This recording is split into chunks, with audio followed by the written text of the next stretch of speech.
Hello everybody and welcome back to the My Generation podcast. Thank you all very much for listening to the past few weeks of podcast content. This is the first episode chronologically releasing after the coronavirus outbreak, so I hope wherever you are right now you are safe and well. Most of the previous episodes of the show were pre-recorded in December, January and February, which is why I wasn't touching on the subject, but today I'm going to be going over some of my favourite albums to listen to. To let you know, I'm recording this episode on the 21st of March. Going through some of my favourite albums to listen to at the moment, with an eclectic mix, so many different genres, many different styles, and I'm just going to be going through why I listen to them, and I'm not much of a music expert, so this is just coming from a place of the style of albums that I really enjoy. And also not even just some albums, some specific artists as well that I would recommend listening to. So I'm starting off with a bit of a more well-known, but quite a lot of these are going to be fairly obscure, hopefully, to give you some new albums and musicians to listen to. But we're beginning with Breaking Benjamin, who are a fairly well-known group. Breaking Benjamin have released a few albums that I'm a massive fan of. They've done Dear Agony and Dark Before Dawn, are my two personal favourite albums of theirs. Dark Before Dawn was a 2015, I believe, release, and it was sort of their comeback album. And it was a thoroughly impressive piece of work. What they did on Dark Before Dawn was really incredible to me. It was a special album because it was a comeback, but also brought a lot of new stuff to their discography in a way that was very unique. I would thoroughly recommend Dark Before Dawn, but the reason they sort of came into my sort of musical space again was because of the new album Aurora they have done, which is sort of an acoustic style mix of some of their previous work, but sort of a new take on loads of their old songs. And I thought when I realised that album wasn't a mix of new songs, I was initially disappointed. And my disappointment came from, well, I'm not getting new Breaking Benjamin. But then once I heard the songs, I knew that this was something special. And you do get new spins on every single song. It doesn't just feel like a rehashing of their previous work. Thoroughly would recommend Dark Before Dawn. Also in this episode of the show, we feature a local Kent musician. We'll be featuring music later on in the show, as well as Sammy Bacon. He comes on and does album reviews every single week on the show. So even with me giving all of these wonderful recommendations of loads of incredible sort of different albums you can listen to, we'll have Sammy on the show to give you another album to recommend from his perspective. And a new feature coming to the show, it'll be more of a staple once we enter the second year of My Generation podcast content, but it's Harry Munday. He is a film reviewer for us here on the show. I'll be playing one of his film reviews today, and then announcing slightly later down the line when his section of the show will become a mainline feature. So you get a song from a local Kent artist today, a album review from Sammy, and then a film review from Harry. Now, moving back to some of my favourite albums. So I wanted to go over next a band that newly entered my life. I say newly, past couple of years, and me and Harry, the film reviewer, we know very well. It's Starset, and their first album, Transmissions, is one of my favourite albums of all time. Me and Harry both had never been to a concert before, and back in February of this year, we went to their show in London, and that was absolutely fantastic. Had never been to a live setting before. We had sat down seats, and I wasn't sure how that was going to be, but it was just amazing.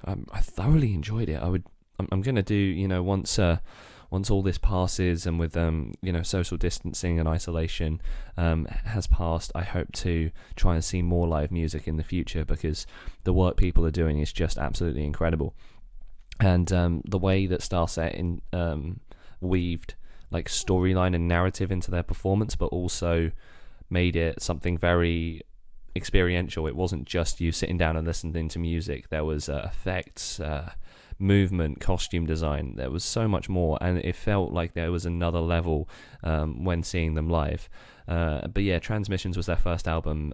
I still think it's my favourite of the three, but I can't place a single bad song from Starset, which is incredible. And they've often posted remixes that others have done of their music, which is just great because it shows that they actually care about the people who are being influenced by their music. They've posted acoustic covers, remixes that other people have done of some of their songs, all on their YouTube channel. Thoroughly would recommend Starset.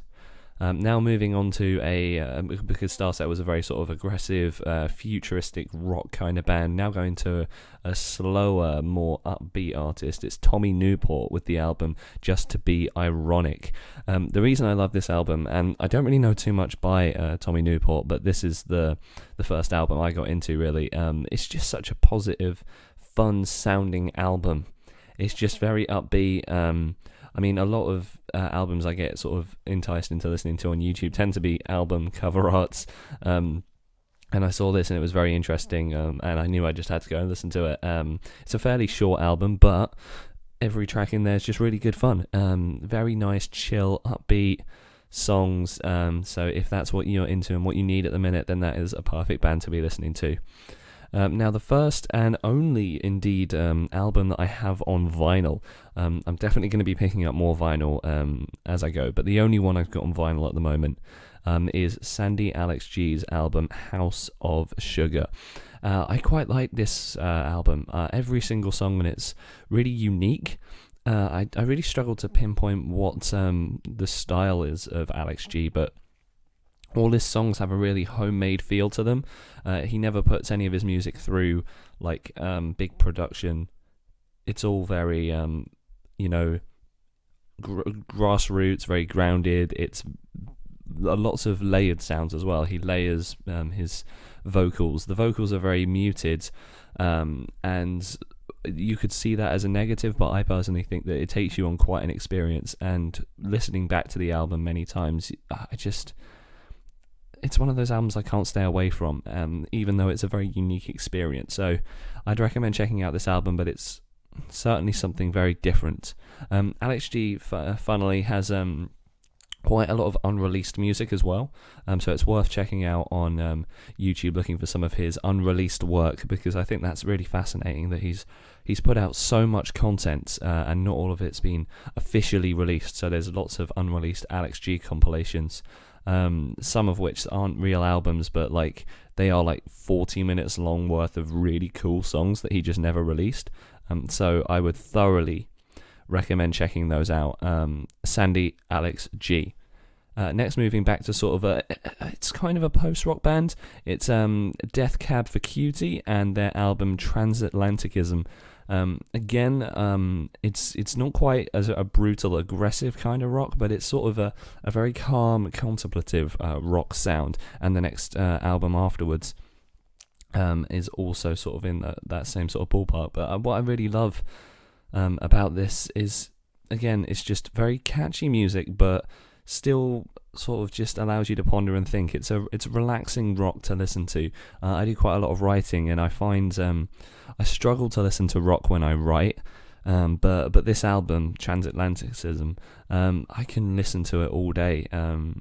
I would thoroughly recommend it. It's again a very different pace to some of the other stuff we've mentioned on this list.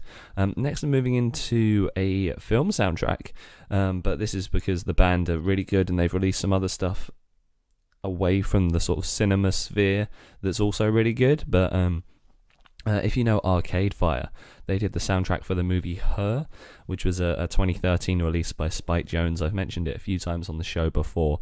Her's a really, really good movie. Thoroughly would recommend watching Her. It's one of my favourite films of all time, to be honest. And Arcade Fire did the soundtrack for it, and I can listen to that soundtrack all the time when I'm writing. And they've released some incredible albums. I'm actually quite a big fan of some of their newer stuff, but that's because I sort of didn't really grow up listening to Arcade Fire. I discovered them quite recently, actually. And so some of their new stuff's actually sticking straight quite strong with me, especially their latest album. And I would thoroughly recommend sort of going through all their old stuff as well, because it's really great. Crowd of Love's probably one of my favourite songs, and then some of their newer stuff like We Don't Deserve Love is still really good to me. I'm a big fan of all of their work, not even necessarily just specific albums. Now, moving into our other features on today's show. Firstly, we're going to head back over to Sammy Bacon and revisit one of his album recommendations on the show. Sammy is our music enthusiast extraordinaire. Sammy is much more of a music buff than I am. I'm just sort of going through some of my favourite albums that I know regardless. And then Sammy's sort of our expert who actually knows what he's talking about. And he will be talking about his favourite, or some of his favourite albums. So here is the album that Sammy recommends this week. Hello everyone, how are you doing? I hope you're enjoying the podcast, and this week is a recommendation from indie darling Sufjan Stevens and his third album, Michigan. Michigan was the start, I think it was the start of what was supposed to be a 50-state album project by Sufjan Stevens, where he promised to write a sort of a concept album about every state in America. This ended up not happening, but the two albums that did come out, Michigan and Illinois, are both fantastic. Michigan is the album I'm recommending today because it's the first one I heard, and it's grandiose and it's cinematic, and it delves into indie folk and baroque pop, and it's melancholic and icy, and I think the opener, Flint, illustrates that perfectly. You get these very lonely piano chords coming in, then they sort of get accompanied by a horn section. Flint is a town in Michigan that's been heavily hit by the Michigan water crisis that's been going on for like ever. The album is glorious, and I don't really know how to describe, and I don't think verbally I could do it justice. It's just a wonderfully gorgeous symphonic album, and I don't mean symphonic in terms of fact there's a lot of strings. It's just very lush and wonderful. I don't think I can do this album justice by talking about it. Just go listen to it. If you like folk, if you like baroque pop, and if you like a singer-songwriter with a very beautiful voice. Harry, coming in real quiet there, son. Oh, you got some food for yourself, did you? Yeah, I did. So yeah, Sufjan Stevens, Michigan. Also listen to Illinois, and listen to Sufjan Stevens. Karen Lowell's also really great. See you next time. And that was Sammy Bacon. Thank you, Sammy. We will tune in once again next week to hear Sammy's next album recommendation. Remembering next week is going to be the 1 year anniversary of the My Generation podcast. And it's just so crazy to me to make it to 1 whole year of podcast content. I aim to bring Dan Inwood back on the show, maybe bring some other guests on as well. With the current situation, there is less planned at the minute for the episode, but we will have a really fun 1 year anniversary lined up to just celebrate what has been an incredible year of so many fascinating stories told, and I just want to celebrate that next week. So it's just a bit surreal to me that we've reached that 1 year mark. We're there. 1 year of podcast content. I really appreciate you all listening along with us. Next, we're moving over to Harry Munday. He'll be a new feature in the new year of podcast content. He does film reviews, and we're going to be talking to Harry about some of the films he's reviewed. Here is the film that Harry recommends this week, and then I will be revealing in a future podcast episode when he'll be joining the show as an official guest, like Sammy, where he does weekly bits for the podcast. But here for now is the film Harry recommends this week. Hi Max, hopes everything's doing well. This week's review from dear old Harry is the indie masterpiece Ingrid Goes West. This movie is the simple story of a woman chasing her dreams across California on hopes of becoming an Instagram sort of celebrity. And as cheesy and as chick flick as it sounds, it is none of that whatsoever. It is so hyper stylized and glorified. Aubrey Plaza does an amazing job acting out this character seeking fame and attention. It is nuts that she has not been sort of picked up by mainstream media so far, or not in a big way where she's like an A-list actor at the moment. Like, looking at her works and other things like Parks and Rec is just so insane to watch her range and still somehow does the same character at the same time. But I digress. Ingrid Goes West is a beautiful story piece, again, of a woman following her journey across the Americas. She meets up with this Instagram celebrity played by Elizabeth Olsen, and they form a very nice, sweet friendship throughout. And a friendship that I can't describe what happens without spoiling the movie, so I would recommend people go and watch this straight away. And now this week on the show, I wanted to feature 3 different songs to give you an eclectic mix of different music from local Kent artists here on the show today. Some we've played on the show before and some new. So I wanted to start with throwing it all the way back to the first episode of the My Generation podcast, or the first couple episodes, where we featured music by Anna Eugenia. And we're going to today be featuring more of her music. So throwing it all the way back to the start of the podcast, music from Anna Eugenia.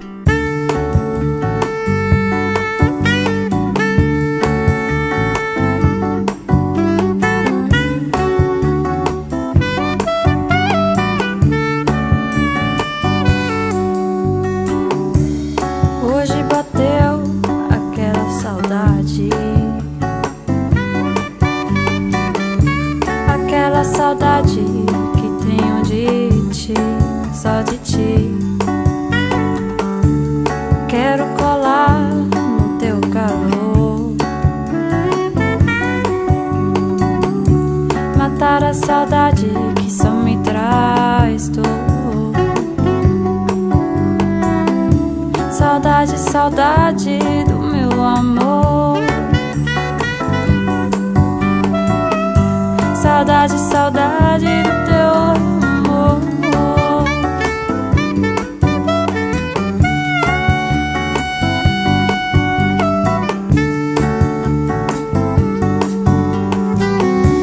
Eu quero ficar perto de ti,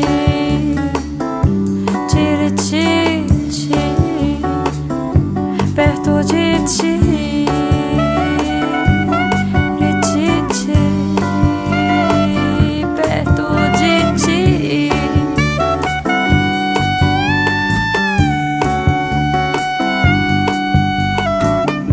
Saudade, saudade, não tem piedade de quem tem saudade de ti.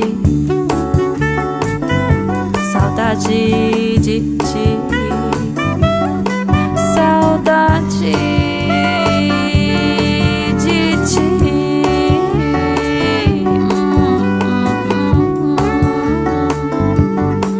Saudade do meu amor.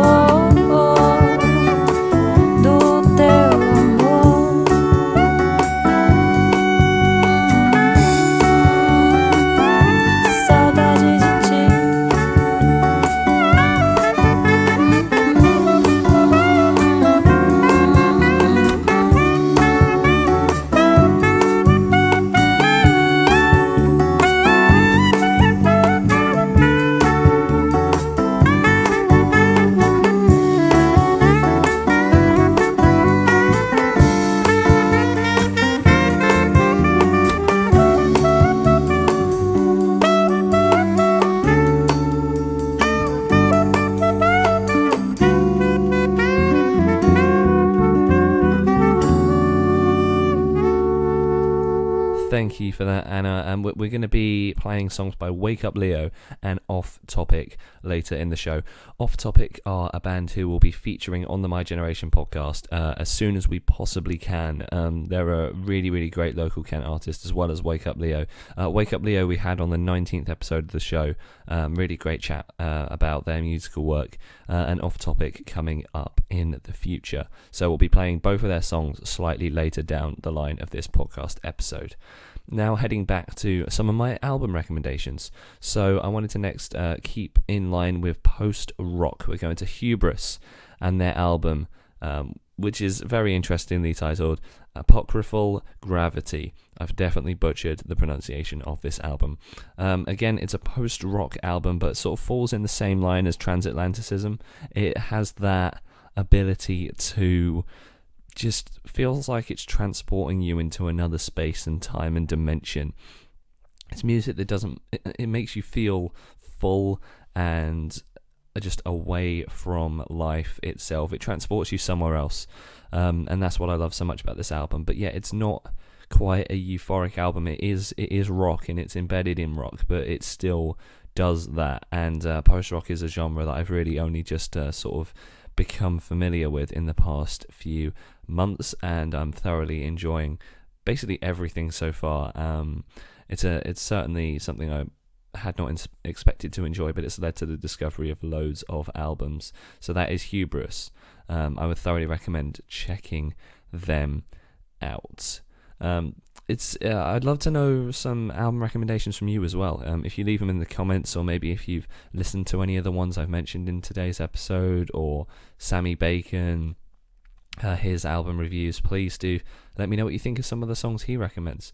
I just wanted to also go over some artists that I just enjoy that maybe I haven't sort of pinned a specific album to before I go through a few more of the albums. But Beach House are quite a strong artist that I enjoy. They've got that quite chilled feel to them. They've got a load of B-sides on YouTube. There's like a B-side compilation that I've listened to quite a lot of a collection of Beach House songs. Space Song is probably my favourite, and that's the one I first heard. And then Enter Shikari, a more aggressive rock band, very different styles. Some of my favourite songs, at least, are "I Know to Lost Jigsaw Pieces" and "Undercover Agents." Just every single song by Enter Shikari just feels very different, and I thoroughly enjoy what they do. Again, it's a mix of rock, very fast lyrics, very intense, but a very future thinking as well in the themes that they discuss. But thoroughly enjoy it. There's also many sort of I've sort of discovered sort of new retro wave kind of music as well, sort of synthy 80s style music, and I've been sort of exploring Circo Electro. Just what I like about their work is, again, every song feels like an adventure. 80s synth is really sort of a genre I discovered with the film Thor Ragnarok, and then I just dived down the rabbit hole of finding bands like Gunship as well, a genre that I never expected to enjoy, but Gunship did a song called Tech Noir, really fascinating, a really great music video as well for that as well. I'd thoroughly recommend Gunship Tech Noir's music video, because what it does with animation in that is really, really fun. But yeah, I'm just sort of now throwing out loads of my favourite songs as well as albums, because I'm trying to give you like a mix, hopefully, of new songs that you haven't heard before, or new albums or new bands. One of my favourite album or artists, or couple of artists, is Kerry and Flat Sound. They're two separate artists, not the same. Both of them I enjoy for similar reasons. Kerry and Flat Sound both have a very calming style of music. It's sort of lo-fi, but Flat Sound has just this rawness to everything that they produce. Mitch, the lead singer, or the main artist, he's the creator of all the music, and he never holds back. Everything in Flat Sound's discography is so honest, and that's what I like about it. Every single song, the lyrics feel like he's not hiding anything. It's probably the most I've ever listened to an artist and got to feel like I know them as a person just through their music, and that's something really special. So if you want to fully understand one person's situation and what they're living through, Flat Sound offers a very muted, calm, but sometimes explosive avenue into someone's life. And then Kerry, what I like about Kerry is that a lot of his music feels like you're living a separate life. It feels like you're experiencing memories that you were never meant to see. A lot of the music videos are very much like home video footage, and that's it transports you to a space of memories. And their song Nowhere is probably my favourite in all of Kerry's work. Now, before I move over to my last big recommendation within this part of the episode, I'm just going to go back to another local Kent artist. I really hope you've enjoyed this discussion on this week's episode of the show. Really enjoyed talking about this with you guys.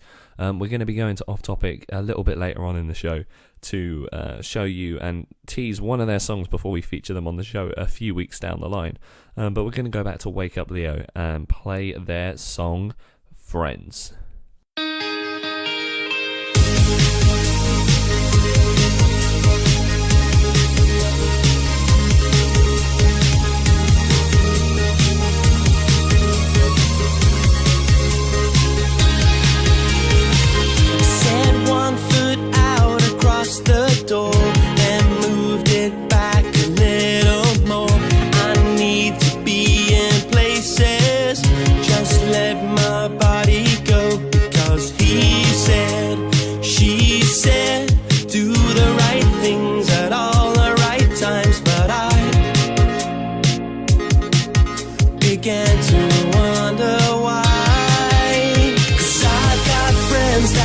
live inside, play with my soul and fight for my mind. I've got friends inside that won't let go,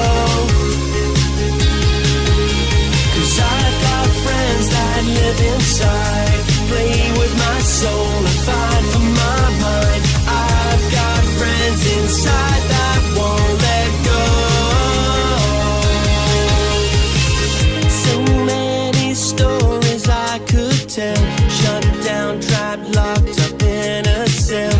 Beautiful open spaces, anxiety replaces. Go on, get on back, put your mind onto the right track. Oh, come on, come on, come on, come on, come on.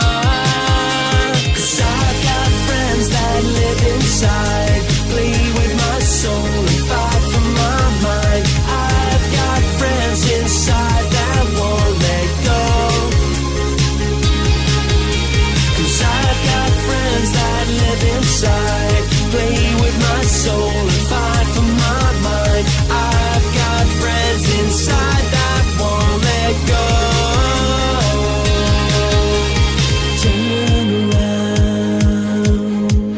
Turn around, if you feel it now. Come on, turn around, turn around, turn around.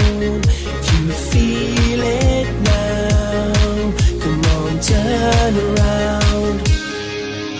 'Cause I've got friends that live inside, play with my soul and fight for my mind. I've got friends inside that won't let go, 'cause I've got friends that live inside, play with my soul and fight for my mind. I've got friends inside that won't let go. I wish they'd let me go.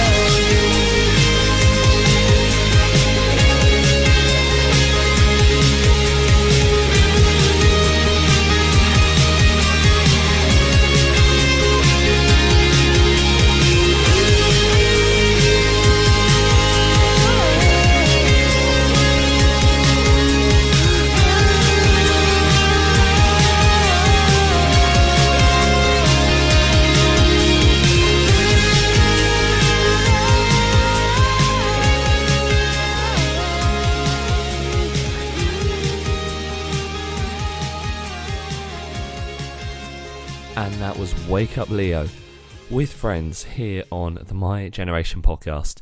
You can tune into episode 19 of the show to hear a more full discussion with Leo and what his music is, what he does.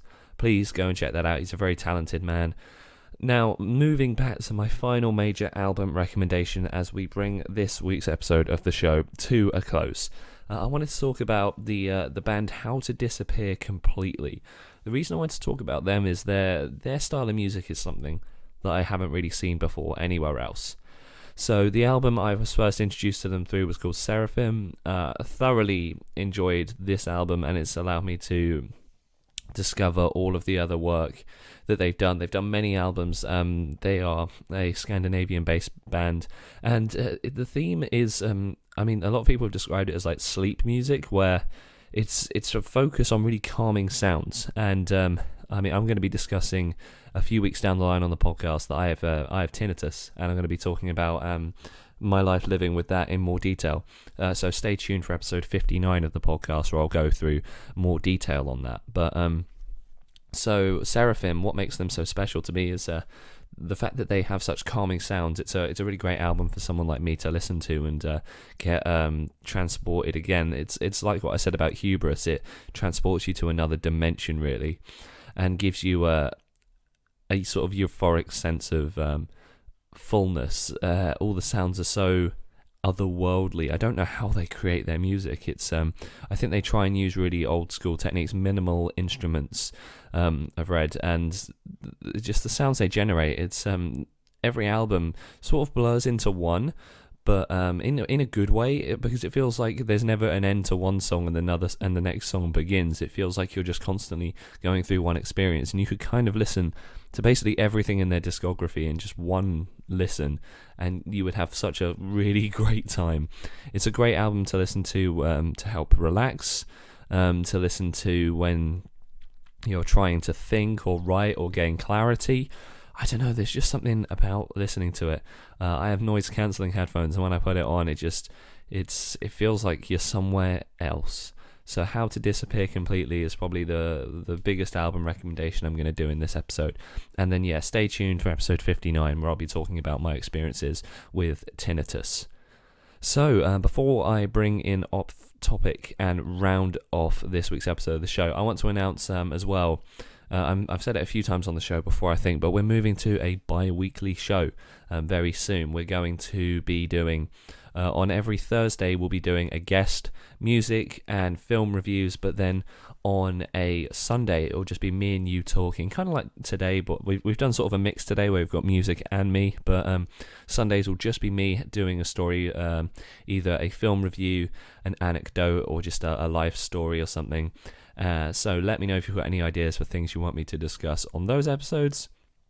Any questions you have for me would be thoroughly appreciated. But that's all coming up on the podcast. We are going to be doing 2 episodes a week, and I'm very much looking forward to bringing all that new podcast content in the new year. So the first 2 Sundays of the new year of podcast content won't have episodes, I don't believe, and then after that it's all the way Sunday episode, Thursday episodes. Really excited to expand the podcast now. Just with the COVID-19 outbreak, a couple of the podcasts we're recording through March, April and May are going to be done via Skype. So you will have to excuse some of the audio quality on a few of those episodes, but such great guests lined up about really fascinating topics. We still had to speak to them, and it's been thoroughly enjoyable to still get out there and talk to people, even if it is just via a computer. So I've really appreciated you standing by the show and keeping your support going through these times. Please do stay safe, and I hope you're all well wherever you're listening from, and whether you're listening on any of the platforms that we show this episode on. Once again, we really appreciate your support here on the show, and we're almost at 1 year. It's crazy that we're nearly there. It's been quite an amazing journey of podcast content. Really, really excited to hit that 1 year mark and say we did it. We released 52 episodes of a weekly show and gained such an incredible audience as you are. So this week we're going to be rounding off the episode with Off Topic. We're going to be playing their song Catch Me. Really excited to speak to Off Topic a little bit down the line, hopefully either via Skype or when we're able to do another episode in person, then doing that. Thoroughly enjoyed having your company here today on the My Generation podcast, and I'll tune in with you next week for the 1 year anniversary of the My Generation podcast.